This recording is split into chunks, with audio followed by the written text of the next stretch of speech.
ఉన్న బంగారాన్ని విడిపించి ఆ రోజు ఆన్లైన్ రేటుకే మేము కొంటాం. Sharma gold company.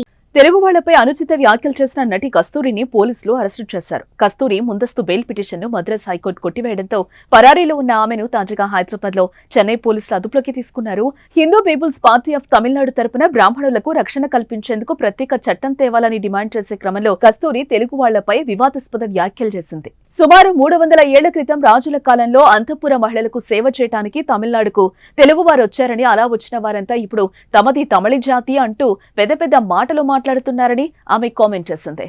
అలా అయితే ఎప్పుడో ఇక్కడికొచ్చిన బ్రాహ్మణులను తమిళులు కాదని చెప్పడానికి తెలుగువారు ఎవరు అని ఆమె ప్రశ్నించింది.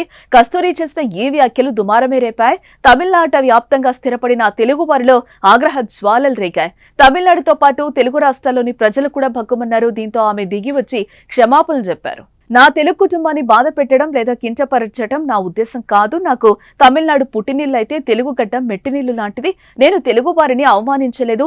నా వ్యాఖ్యలను కొందరు వక్రీకరించారు. ప్రత్యర్థి పొలిటికల్ పార్టీలు నన్ను తప్పుగా చిత్రీకరిస్తున్నారని ఆమె అన్నారు. అనుకోకుండా వచ్చిన వ్యాఖ్యలకు నన్ను క్షమించండి అని వేడుకున్న తెలుగు వారిలో ఆగ్రహం చల్లారలేదు. తమిళనాడులో పలు చోట్ల కేసులు నమోదయ్యాయి. పోలీసులు భారతీయ నాగరిక సురక్షా సంహితలోని 4 సెక్షన్ల కింద కేసైతే నమోదు చేశారు. మధురై పోలీసులు తనపై పెట్టిన కేసుకు సంబంధించి ముందస్తు బెయిల్ కోసం కస్తూరి మద్రాస్ కోర్టులో పిటిషన్ దాఖలు చేశారు. కస్తూరి చేసిన వ్యాఖ్యలకు పూర్తి ఆధారాలు ఉండడంతో న్యాయస్థానం ముందస్తు బెయిల్ నిరాకరించడంతో చివరికి అరెస్టు కాక తప్పలేదు. అయితే ఆమె డీఎంకే పార్టీ నేతలు టార్గెట్ చేసి కుట్ర చేస్తున్నారని ఆరోపణలు చేస్తోంది. తమిళనాడు బ్రాహ్మణ కుటుంబంలో పుట్టిన కస్తూరి 1991లో నటిగా ఎంట్రీ ఇచ్చింది. తెలుగులో ఆమె మొదటి చిత్రం గ్యాంగ్ వార్, అనంతరం నిప్పురవ్వ, అన్నమయ్య, మా ఆయన బంగారం లాంటి హిట్ చిత్రాల్లో నటించారు.